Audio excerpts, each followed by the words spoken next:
त्याप्रमाणे शाहिरीत सुद्धा वाजवली जाते आणि ह्याची निर्मिती आणि शाहिरीत वाजवण्याची लखक आमच्या वस्तादाने तयार केली. शाहीर सम्राट, शाहीर विशारद, शाहीर तिलक बापूरावजी विभूते आणि त्यांनी याची लखक तयार केली. दिमडीत वाजवण्याची शैली, ते शास्त्र आहे ते या वाद्यामध्ये उतरवलं आणि त्याची थोडीशी झलक मी आपल्या समोर सादर करतोय.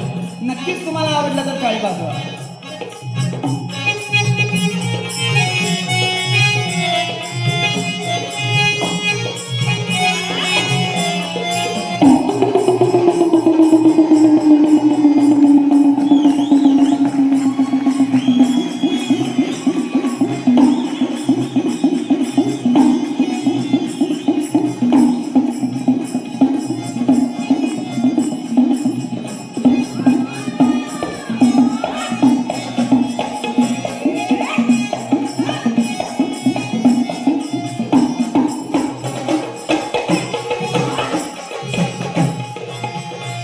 महाराष्ट्र भूमी